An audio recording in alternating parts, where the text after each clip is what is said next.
dia, gente. Bom dia. É uma alegria muito grande estar com todos aqui, uma grande alegria, família da Liora, os amigos da Liora, os amigos da sinagoga.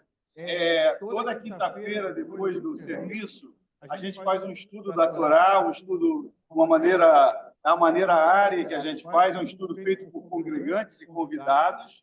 E a ideia é que a gente, então, consiga fazer esse estudo aqui hoje com a presença de vocês e que a gente consiga aplicar, né, ao sair aqui pela porta. Olha que legal, aquele estudo valeu para a gente. Hoje, o convidado para fazer o estudo, que vai dar o pontapé inicial, né, é o nosso amigo aqui, Lieberman. Né, ele é original de Recife e carioca emérito. Né, ele... Rapidamente, né, Sérgio? Já é emérito carioca. Ele, enfim... Olha, ele começou a estudar para Rabino e deu uma congeladinha, não é isso? Ou congeladona, não sabemos ainda, mas ele, enfim, tenho certeza que vocês vão apreciar muito. Muito obrigado. Vamos falar de Vaishev e, na sequência, a gente abre para perguntas e para adições e para contradições, enfim. A gente está aqui para fazer aquela quinta-feira que a gente sempre faz, bem gostosa. Tá? Por favor, Lieberman. Eu tô com esse microfone. Eu preciso? Só confirma que o pessoal está te ouvindo bem. Alô, vocês estão me ouvindo? Pessoal da... Terezinha, está ouvindo bem ele? Sim. Beleza. O microfone do Vitor estava com um pouco de eco. Ah, que estava entrando aqui também, ok. Enfim.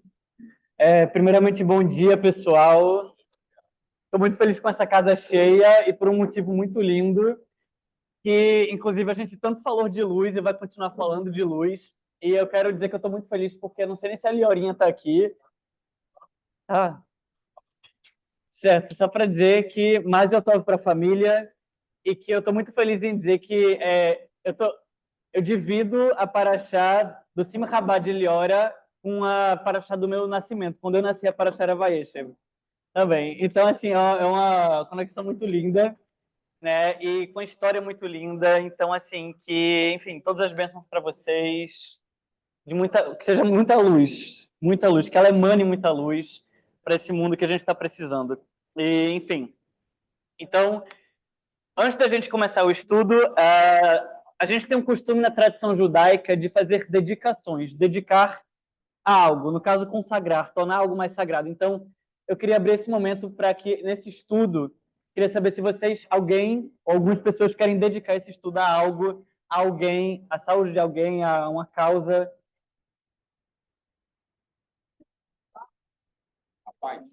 A paz, a Sofia, a quem ainda é cativo, a volta dos reféns. A paz a saúde de... Alô? A saúde Vitor. da Batista. Dina Batarie, por favor, Vitor. Dina Batarie também. A saúde. Certo. Então, quero dedicar as vidas que estão nascendo, as pessoas que não têm quem elevem os nomes delas em algum estudo, que não tenham quem faça CADES, a todas as vítimas de violência urbana e de todos os lados dos conflitos que há por esse mundo afora. Então, a partir disso, a gente faz uma abrahá dos estudos. Quem quiser, repete. Baruch atah Adonai, Eloheinu melech haolam, asher kidshanu, bemitzvotav, vetzivanu, la'asok, bedivrei Torá. Amém. Então, para o nosso estudo, a gente está chegando perto. Enfim, o grande assunto do dia é luz, e não é à toa. Eu queria saber para vocês, antes de tudo, para fazer uma criação coletiva de significado, o que é Hanukkah, que a gente está chegando na próxima semana? Inauguração. Hanukkah tem algum significado especial para alguém aqui? Bom, milagre. Lembra o milagre? Enfim, Hanukkah significa basicamente dedicação ou inauguração, também é um significado para a palavra. E Hanukkah vem de Hiner, que é uma raiz que ela também serve para educação, para instrução, né? E quando a gente fala dedicação, em que sentido dedicação? Dedicar o quê? Ao quê? Dedica ao outro alguma coisa. Pode ser. Não há resposta errada. Não há resposta errada. Enfim. Genérica, né? Não, imagina. Dedicação no sentido religioso também tem o sentido de consagrar, de tornar sagrado. O que se trata a história de Hanukkah? Alguém consegue falar em uma frase, em um pessoal, o que é a história de Hanukkah?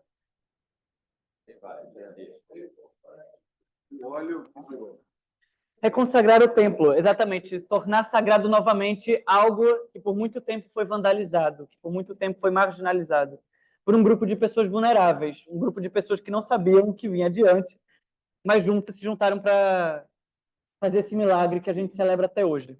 E a gente tem um nome para Hanukkah também, que é Hag Aurim, a festa das luzes, certo?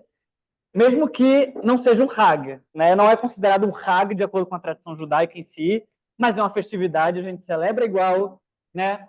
E alguém sabe por que a gente chama de Hag Aurim? Por que a gente chama de festa das luzes? É o Hanukkah? Hã?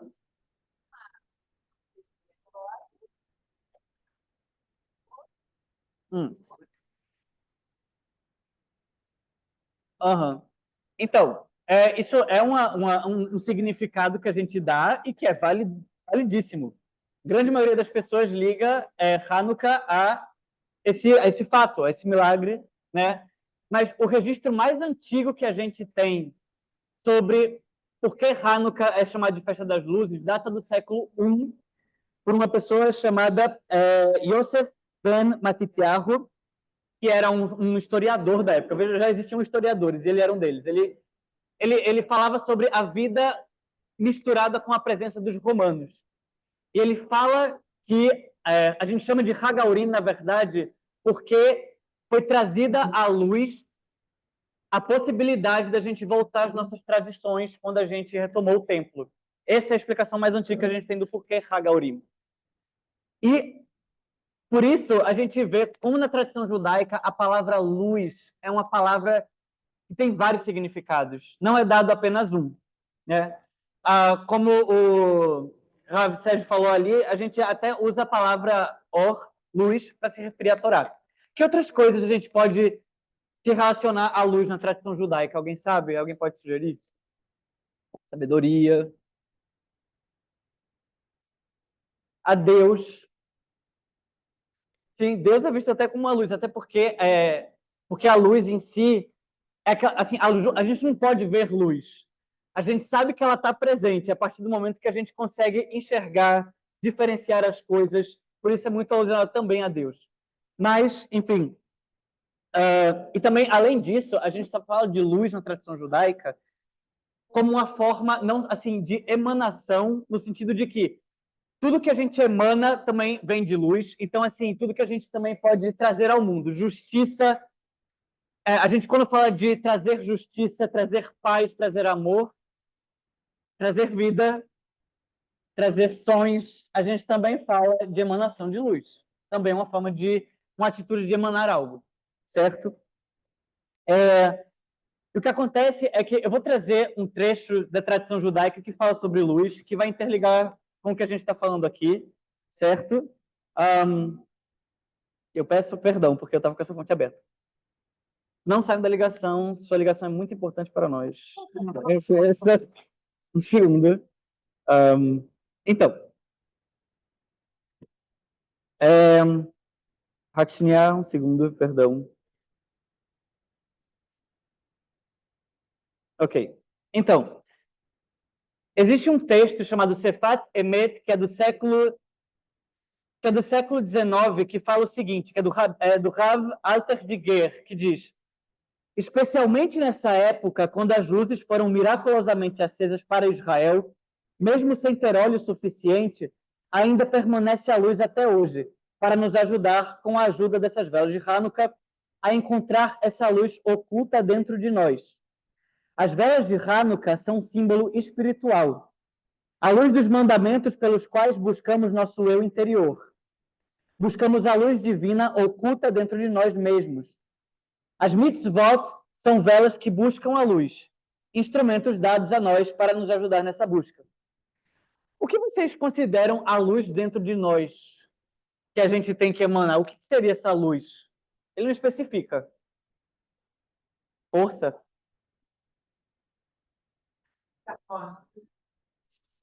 Bitachon? Defesa. Gostei da resposta. Enfim. Que luz é essa que a gente pode emanar de dentro da gente a partir dessas luzes? Amor. Esses exemplos que vocês estão me dando agora de o que... perdão? Bondade, Hesed. Bondade. Hesed.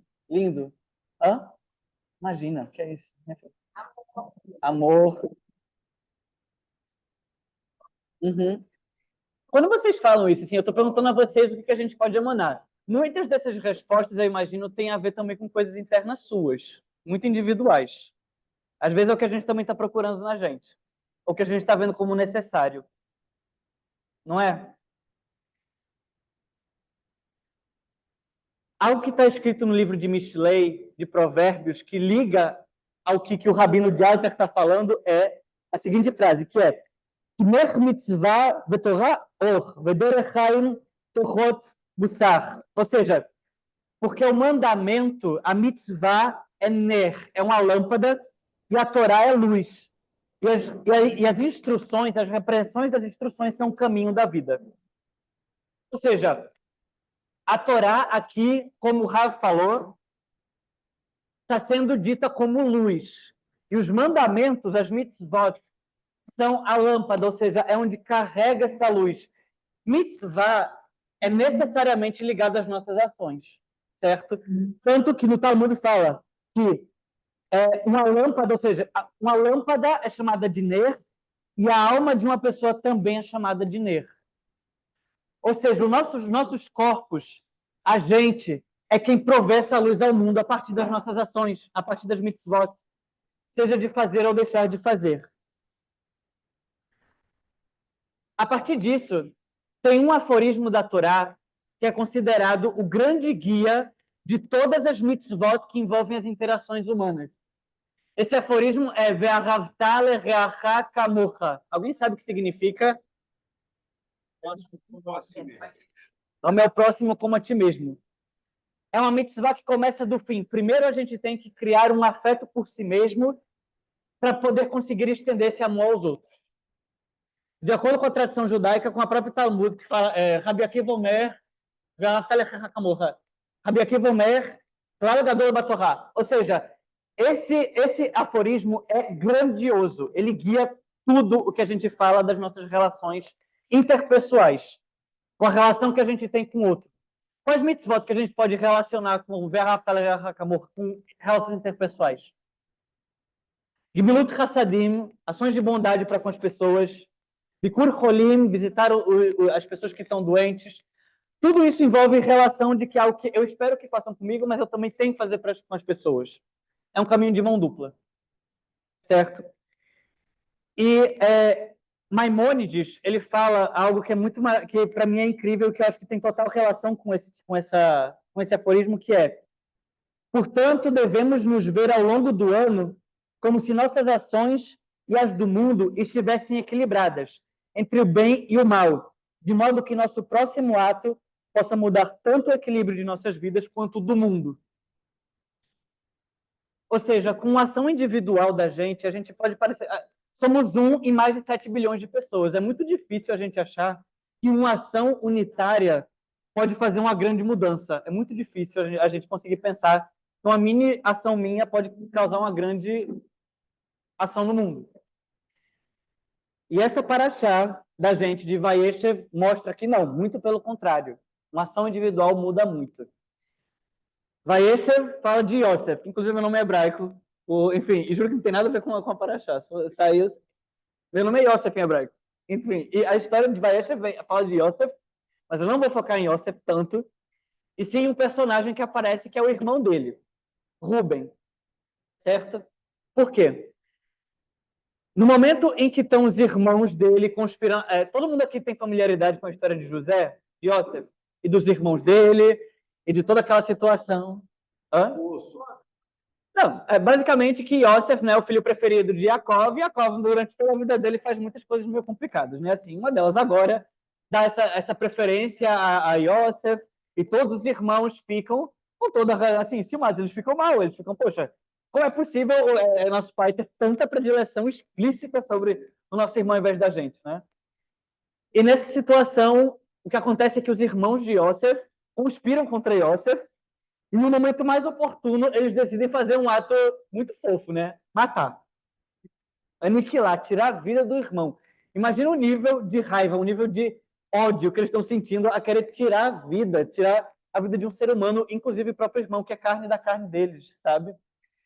E nesse momento, que é muito frágil, é muito complicado, de muito ódio, chega Rúven e fala, peraí, não vamos matar, não vamos fazer essa ação, calma. Vamos fazer o seguinte, vamos deixar ele naquele poço, e aí ele morre, mas não está nas nossas mãos. Mas o que acontece é que a Torá fala na sequência que Rúven, ele fez isso com a intenção de depois, quando os irmãos vão embora, pega de volta e traz para o pai. Hã? Não? Está aqui escrito na Torá. Aqui fala, aqui. Mas quando Rúven ouviu isso, ele o salvou das mãos dele, dizendo, não ataquem com um golpe mortal. Rúben disse a eles, não derramem sangue, atirem nesse poço, a fim de livrá-lo das mãos... Aqui, e aí fala, a fim de livrar José das mãos dos irmãos que devolveu a seu pai. Ele fala da intenção depois, o que é muito difícil na Torá. Ele fala dessa vontade dele de salvar o irmão. Engraçado é que ele fala, quando Rúben ouviu isso, ele salvou das mãos deles. Não é bem verdade. Não houve uma salvação aí. Ele tinha essa intenção de salvar. Mas depois, assim que ele sai, passa os... Qual é o nome do pessoal? Esqueci agora. Ismaelitas, os comerciantes, e ele vende, e aí Yosef vai embora vendido como escravo. E o que acontece é que a tradição fala que... os sábios falam que, na verdade, a ação o motivo de estar escrito que ele foi salvo, os rabinos falam que é porque ele foi considerado... Perdão. A Alahá fala que a própria intenção da pessoa, às vezes, quando é boa, já é considerado um ato. Então, ele já teria salvo só pela intenção dele. Porém, existe um Midrash que fala o seguinte, se Rúven soubesse que o santo, que Deus, escreveria sobre ele, ou seja, estaria escrito na Torá, que quando Rúven ouviu, ele salvou José, ele teria levantado José nos ombros e o levado de volta ao pai. Como assim? Se Rúven soubesse que o ato dele teria uma consequência boa por si só, ele já teria agido de outra forma. Só que Rúven nunca teve acesso, assim como a gente também nunca tem acesso ao que as nossas ações vão ter de consequência. A gente só faz por ver a a gente só faz porque a gente tem os nossos valores. Independente das consequências que tiverem, a gente tem que sempre agir de forma a salvar alguém, a causar o bem. Essas são as intenções que a gente tem, e é isso que a gente tem. A gente não tem o futuro nas nossas mãos. Rúven não tinha a Torá, dizendo que ele salvaria. Porque, na verdade, a ação dele, querendo ou não, porque se os irmãos tivessem matado de vez, não tinha mais Yosef, não tinha Torá, não tinha gente aqui sentado nesse café da manhã. Entende? Enfim, é um efeito borboleta, né? As consequências. Por causa disso, Yosef foi vendido, ele virou vice-rei do Egito, trouxe a família, e assim continuou toda a história. Que no futuro, os judeus seriam escravizados, mas graças a Deus não foi pelas ações das disfunções de uma família, sabe?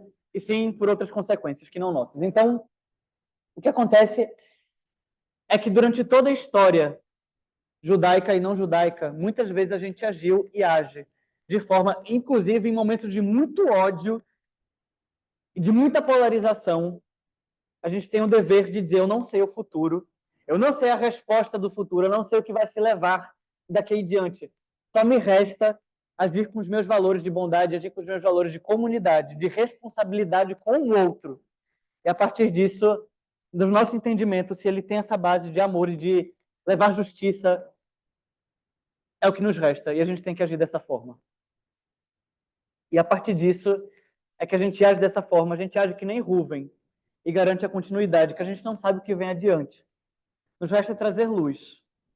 Nos resta ser luz a partir do momento, perdão, ser uma lamparina que traz as luzes das mitzvot que nos são dadas. Por isso, eu desejo que cada pessoa aqui dentro, que vocês levem isso no coração de vocês nessa semana e para sempre também. Próxima semana tem Hanukkah, a gente tem 8 dias para pensar sobre nossas ações em comunidade, sobre a gente dar continuidade a valores de justiça, de bondade, de procurar o que é justo.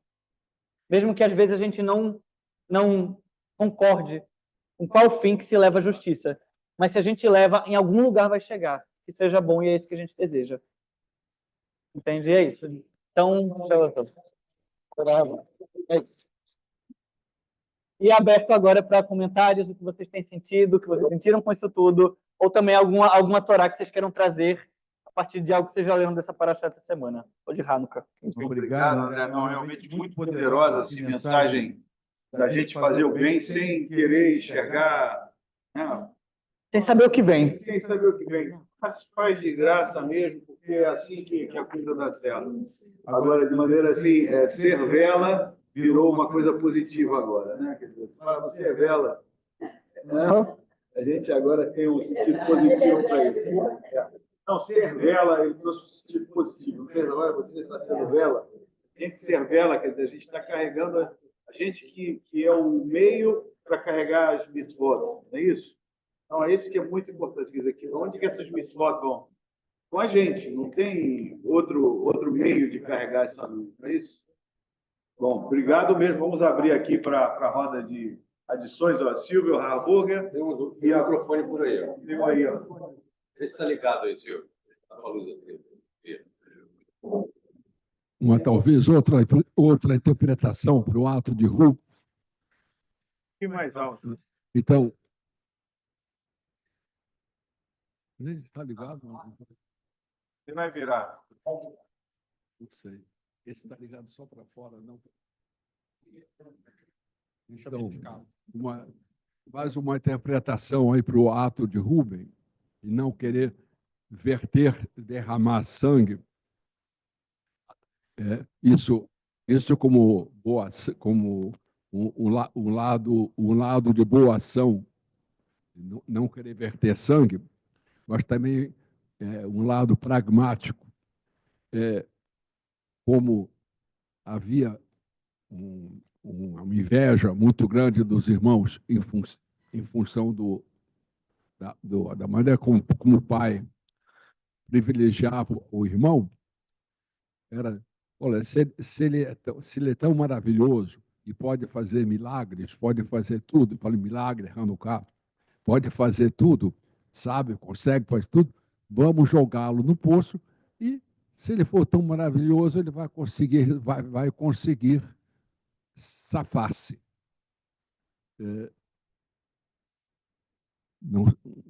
Meramente um pensamento.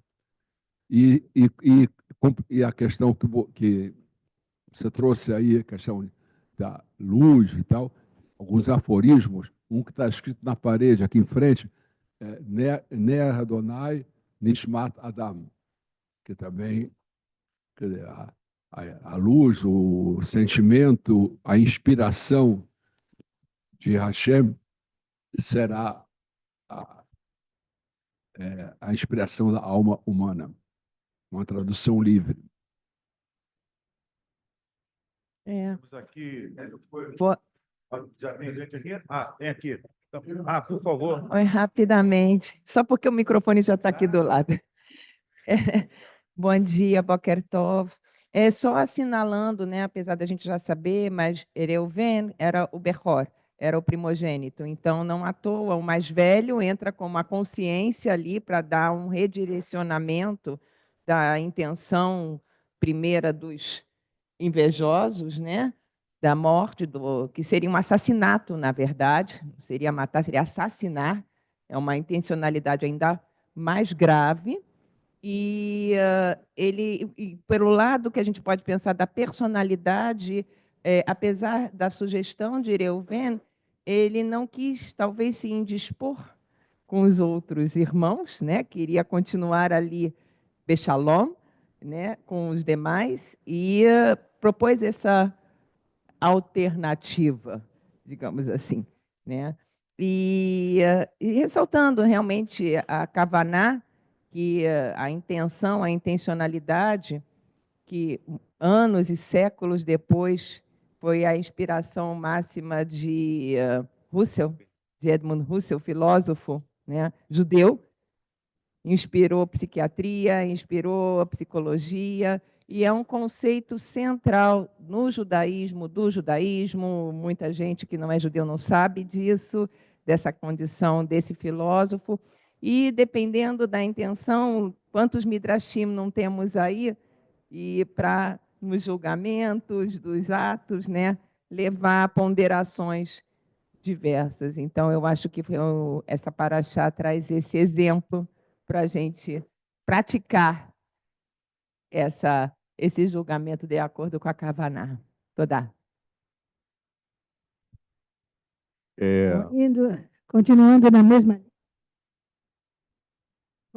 na mesma linha, realmente Jacó se safa, como diz o Silvio, mas não só se safa, como se dá bem e se torna uma luz para todo mundo, para toda a comunidade judaica, para o Egito e para os Bnei Israel. Esse é um exemplo para nós, a gente tem que fazer sem pensar no futuro. E hoje, agora, e nesse momento, com o crescimento tão avassalador do antissemitismo, nós temos que agir agora. Não podemos nos omitir nunca, não podemos deixar de nos manifestar. E eu faço um apelo, vamos contribuir com a FIERJ, participando dessa campanha contra o antissemitismo. Apenas mais um dia de arrecadação, vamos nos juntar nesse trabalho, nessa campanha, porque isso diz respeito a todos nós. Se nós não fizermos, quem por nós? E eu vou falar, eu primeiro reitero as palavras da Diane, muito importante contribuir, qualquer valor, para a federação. Em relação à fala da... Eu estou atrapalhando a senhora ali?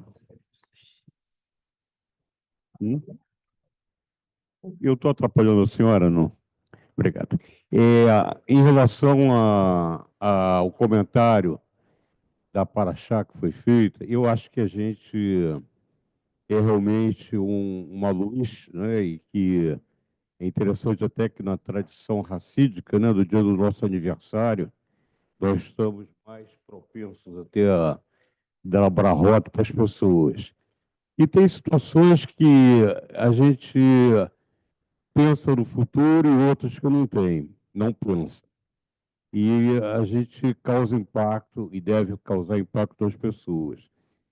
Mas eu penso também que na questão específica de Yosef, ele provocava também a raiva dos irmãos. Não era só o pai.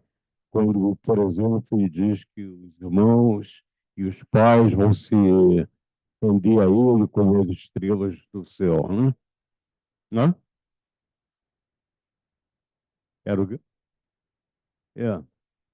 E José era não só uma referência brilhante, tanto que se tornou ministro do Egito, do faraó, mas tinha uma capacidade, uma integridade muito grande.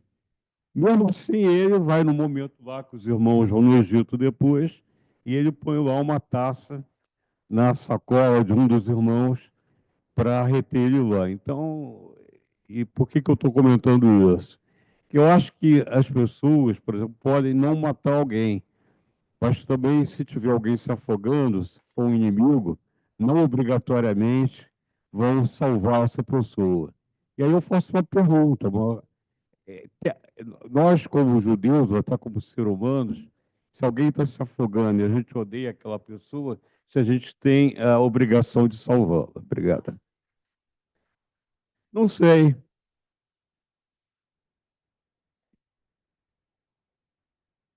Por favor, Diana. Nelson. Tá. Alô? Tá ligando? Bom, o que pegando essa paraxá, seguindo o que o Hélio falou, nós vamos é consequência da possibilidade de um diálogo. As pessoas não querem dialogar, seja do lado de José, seja do lado dos irmãos.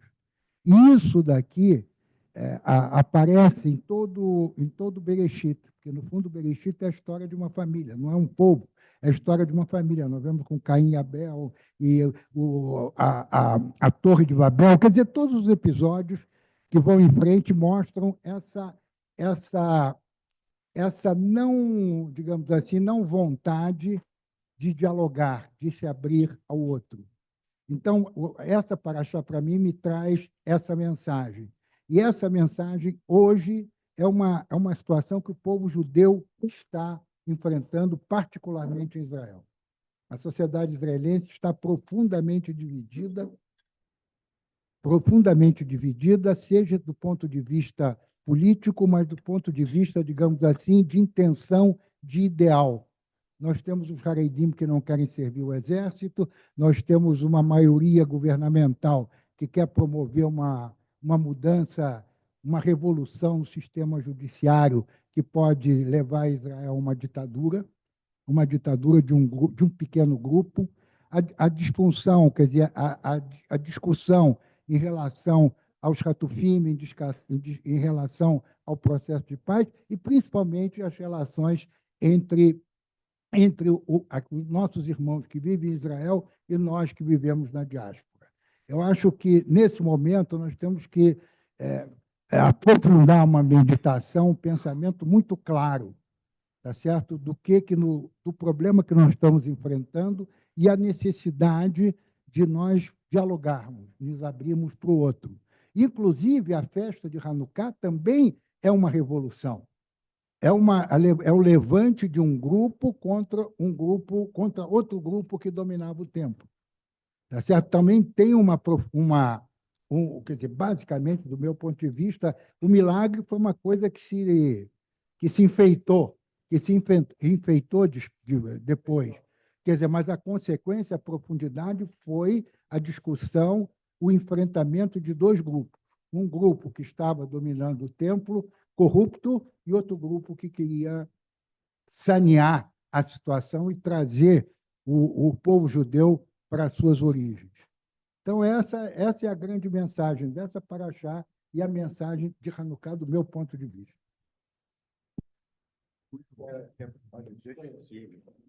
Alguma coisa eu passo para a Silvia? Eu queria fazer um comentário aqui na linha do que o Hélio começou, né, sobre a paraxá. Não vou tocar em Hanukkah, mas falar sobre a paraxá. Essa semana, na newsletter de comunicação da ARI, tem um comentário que é da Alessandra Sauberman, que ela fez pela primeira vez, a gente está fazendo com o sobrinho dela. Então, os dois escrevem juntos. Uma pessoa mais velha e um rapaz mais novo. E essa iniciativa... Um collab, Essa iniciativa começou aí por ideia do Rabino, Sérgio, né? Mas agora a gente está vendo ela frutificar de formas diferentes. E o que eles entenderam, né? E foi uma discussão familiar, o negócio. Para escrever o texto, gerou uma discussão familiar. E o que eles entenderam do perfil do Yosef, só para trazer aqui, porque eu concordo de certa forma, que ele era uma pessoa resiliente, que ele conseguiu sobreviver à iniciativa dos irmãos de tentarem assassiná-lo, e mesmo assim ele sobreviveu e superou todas as adversidades e se tornou um líder na prisão, se tornou um líder no Egito, depois voltou para a família, demonstrou grandeza de propósito e de sentimentos. Ele não era vingativo, né? Os irmãos tentaram assassiná-lo e, mesmo assim, ele perdoou e tinha um espírito conciliador e tinha grandeza mesmo. E o que eles comentam é que o povo judeu tem que aprender a fazer isso, a ser isso também. Por quê? Porque você está com gente querendo te assassinar o tempo todo, né? Há 3.000 anos, isso já é normal. Mas, diante de todas as circunstâncias, você tem que se superar como comunidade, como povo, como pessoa, e também manter uma certa grandeza de sentimentos e propósitos. Foi isso que eles levantaram, eu achei muito legal. Mas, ao mesmo tempo, né, ela comentou, né, que ele era chato. Alguém que falou. Yosef era chato. Ele era garboso, ele era prepotente, ele era arrogante, orgulhoso. O Yaakov deu um chale, uma túnica toda colorida, e tem uma foto até na newsletter da área. Estou fazendo propaganda o tempo todo, tá?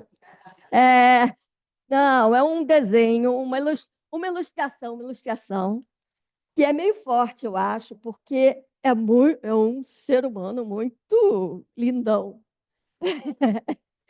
É um exagero até.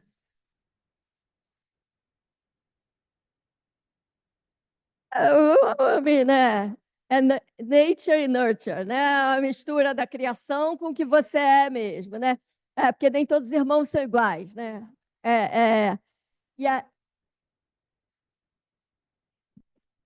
Diferente pensar deles. Somos um mix. Mas só para dizer o seguinte, que é muito difícil conviver com uma personalidade dessa. Então, os irmãos também, né, têm uma situação lá meio difícil. Pronto. Não é? Eu acho difícil. Pois é, por isso eu estou querendo polemizar aqui para trazer uma outra característica do Yosef.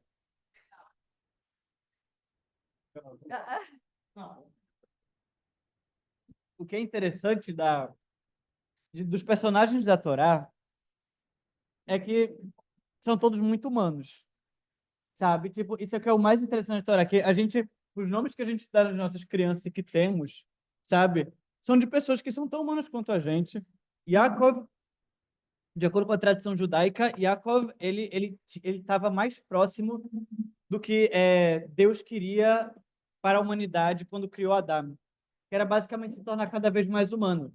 Você lê a história de Yaakov, não tem como você não ficar incomodado com a história de Yaakov. Eu muito estressado, para não dizer outra palavra, com a história de Yaakov, assim, com as atitudes de Yaakov.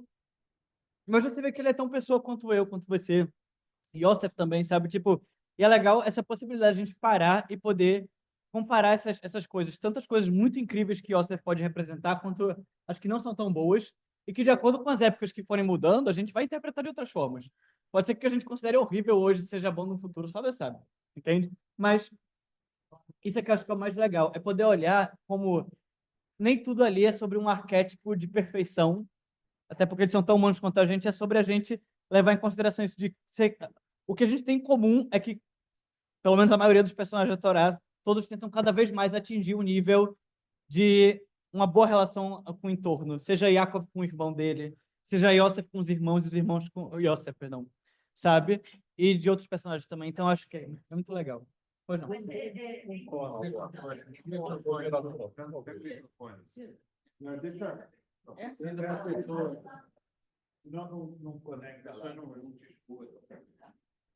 Eu acho que é interessante também pensar o quanto essa atitude de arrogância, né, e do privilégio que teve, porque foi o preferido, né, desse pai, o quanto isso provocou esses sentimentos tanto de ódio, né? Porque senão a gente fica numa situação maniqueísta, né, do bem e do mal, né, dos que quiseram assassinar. Quer dizer, de pensar nessa situação, né, nas consequências que viriam. O quanto isso provocou tanto ódio, né? Enfim. Nunca a esse ponto, né? Aqui eu tô, desculpa ter tomado a palavra. Esse ódio todo não deve chegar nesse ponto, né? Por favor, não joguem ninguém no poço, né? Não é uma recomendação, mas não dá talvez para entender bom o contexto. Não permitir chegar nesse ódio tanto, né? Tanto. Exatamente. Agora, eu acho que o grande culpado nisso é o pai, porque ele incentiva ele o tempo todo, e a gota d'água é quando ele manda espionar os irmãos, ver como que eles agem no campo. E aí ele ser o espião é a gota d'água. Peraí, o nosso irmão vai fazer isso conosco, ele não merece ser o nosso irmão. Vamos nos vingar, vamos acabar com ele, porque ele é o elemento de discórdia na família. Esse aqui é o ponto-chave. Ele é muito complicado. Eu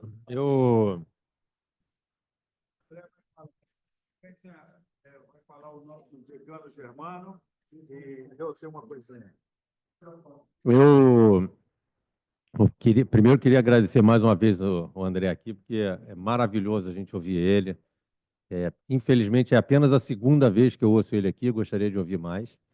Ele sempre traz umas provocações, primeiro, fora da caixa, e segundo, ele consegue trazer bem para a luz da atualidade as coisas que estão escritas há séculos aqui. Então, é muito agradável e provocando essa discussão que vai deixar a gente mais racional quando sair daqui. Mas essa história de Yaakov, ele já bagunçou desde o começo, né? Bagunçou no começo, roubou a primogenitura. O que eu acho curioso é que ele roubou a primogenitura, roubou o que quer que seja, se a gente pensar como o Rodrigo trouxe aqui para a gente, que talvez Esav nem queria nem fazer questão da primogenitura, ou dos benefícios, ou das regalias da primogenitura. Talvez ele mesmo tenha facilitado, me dá essa lentilha, leva a primogenitura. Tudo isso também me leva a crer que o Yaakov já veio fazendo algumas bagunças ao longo da jornada dele, e chega aqui, ele não escolhe o primogênito como o mais querido. Ele não trata, José não é o primogênito, como disse a Sofia, aí vem o primogênito, que deveria ter todos os benefícios e talvez fosse o mais chateado de todos os irmãos, e é ele o primogênito que tem a reflexão de, peraí, está tudo errado, gente, calma, não é para matar. Né? Vamos pensar, então, assim, eu fico só nesse choque então, o pai que já bagunçou a questão da primogenitura, não escolhe o primogênito como preferido, e o primogênito, que deveria estar chateado, é o cara que acaba refletindo para o bem e tentando acalmar todo mundo. Eu não consigo ter uma conclusão clara sobre isso, mas essa relação me traz uma sensação curiosa. Da esposa. Da mãe. Agora, só para concluir, e aí sobre a questão que você falou dos nossos atos, nossas atitudes, que a gente, somos 8 bilhões de pessoas, se a gente achar que qualquer coisa que a gente faz não tem efeito, aí eu sempre lembro da famosa frase atual, mas que você, da reflexão, traz para cá, que é: pense globalmente, mas atue localmente. Quer dizer, faça sempre o seu movimento e tenha fé de que isso vai ter o efeito global, tá? Vai fazer o bem para todo mundo. Tá. Não, eu só vou, antes de passar para o Germano, fazer aqui o ponto de agradecimento à companhia de várias pessoas que estão aqui no Zoom toda semana com a gente. A gente tem aqui desde a Suíça, Zurique, Jerusalém, São Paulo, Tijuca, Miami, Leblon, tem todos os lugares. Tijuca tem um lugar de destaque, né, Morá? Tijuca e Zurique está no mesmo patamar. Tá? Agora, eu queria dizer uma coisa aqui para vocês. A gente meteu o pau no... Meteu o pau não, falou que ele era meio nude, meio chatinho, era o... Mas aqui a gente tem que realizar que era um homem de visão. Essa história que ele interpretava sonhos, etc., eu não acredito nisso. Eu acredito que é tipo de pessoa visionária mesmo, que lê a situação e fala, é para lá que a gente vai. Isso pode acontecer. Então, se isso pode acontecer, eu vou me preparar para isso também, e também isso pode acontecer, vamos me preparar para aquilo também. Então, essa coisa da seca, etc., é mais ou menos a pessoa... ela é uma pessoa muito antenada desde pequeno, tanto é que cativou o pai a ponto de criar toda essa confusão. É uma pessoa de sucesso, e é um sucesso que causa inveja, né? Uma inveja mortal, né? Quase mortal. Né? Então, é só isso. Agora, o Germano vai bagunçar com a gente, vocês vão ver. Bom, primeiro agradecer ao André, e é interessante que a leitura que ele faz é uma leitura, para mim, procurar ser muito amena. eu fico me perguntando se é melhor matar ou ser escravo. Ele consegue dar uma evolução que salvar a vida foi melhor do que ser escravo. Eu tenho dúvida se essa opção é válida. Mas eu queria colocar um outro ponto interessante, é que agora José foi levado para o Egito. Acontece que 2 gerações anteriores desse evento relatado em Yashef, temos o versículo 15 e 13 da Parashá Lech Lechá. Deus diz a Abraão: saiba agora que seus descendentes serão estrangeiros numa terra que não lhes pertencem. Eles serão escravizados e afligidos por 400 anos. Será que tudo está previsto por Deus ou existe o livre-arbítrio? Eu vou ficar na posição, eu creio que nós temos realmente a obrigação de fazer e não ficar na concepção divina que ela determina o nosso rumo. Eu acho que nós devemos ter a atitude que nós somos capazes de fazer. É isso que eu queria concluir. Super. Tá bom. Sofia? Estamos encaminhando por mais uns 5 minutos, a gente termina, né? Deve ter uma coisa na manga, né? Só ressaltar, quando o André falou, o André estava no final, não sei onde vai chegar toda essa reflexão, só linkando o que o André tinha dito, que o gesto de Reuven, e aí eu ressalto, como Bechor, como primogênito por parte de pai, entre todos os irmãos, portanto, é que permite esse gesto dar a continuidade ao povo, como você tinha assinalado. Se não fosse o gesto de Reuven, não estaríamos aqui. Então, de certa forma, essa responsabilidade, esse kavod, que é previsto ao Bechor, ao primogênito, é realizado pelo gesto de Reuven. E um outro aspecto que você comentou, André, agora falando um pouquinho de Hanukkah e das lamparinas, das Neirot, né, no cumprimento das mitzvot, essa consideração ao outro, né, me faz querer compartilhar com vocês um outro filósofo muito querido, acho que por todos aqui presentes, que é o Martin Buber. O Martin Buber, no livro Eu e Tu, ele tem uma descrição muito bonita, que é, para ele, a relação mais básica, a necessidade mais básica do ser humano é de reciprocidade. Então, ele fala da reciprocidade desde antes do nascimento, já ainda no útero, né? Descreve depois do nascimento, essa abertura do neném a essa continuidade e que, com o aprendizado do dia a dia, duramente a gente vai vendo que nem sempre ela é mantida, mas que a gente está sempre em busca para poder ter essa troca máxima de luzes. É Sofia Débora Levi. Obrigado. Prazer. Prazer, Martim Buber. Passa 2. Brincadeira, enfim. Eu não sou versátil no texto bíblico, mas eu queria saber se essa preferência de Jacó por José não é por ele ser o primogênito da esposa preferida dele. Aí você faz um midrash.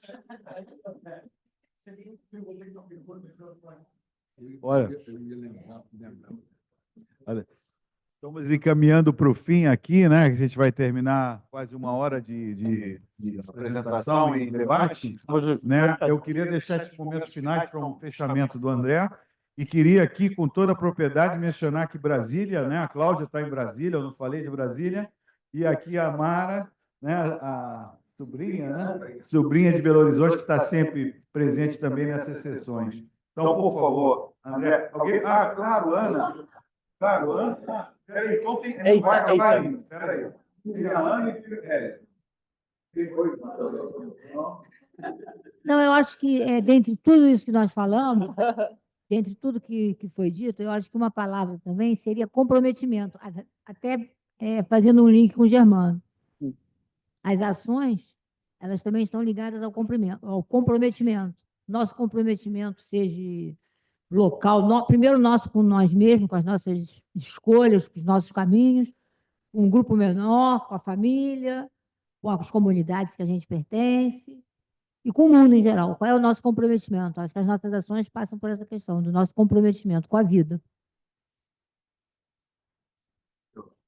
Em relação às consequências, é interessante que mais à frente, eu não sei se nessa paraxá ou nas seguintes, quando os irmãos voltam, quer dizer, vão ao Egito, em algum momento lá eles discutem entre si se deveriam ter vendido José ou não, estou na dúvida. Outro fato interessante, você falou da visão de José. Certamente, José tinha uma visão, mas vale lembrar que ele vem de uma família que no passado já havia existido fome na origem dos seus pais. Então, ele já tinha essa noção de passado.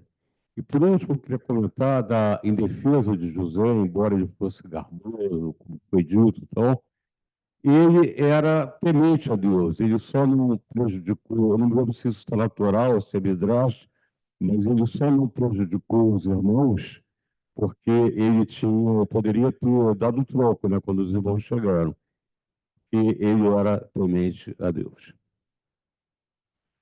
Minha madre Railana não quer falar? Não, hoje não, né? Parece piorar aqui, não.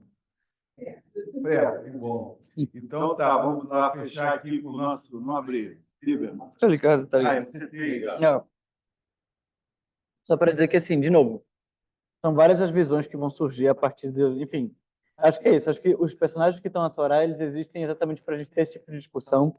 A gente nunca vai chegar na conclusão do que achar exatamente sobre alguém.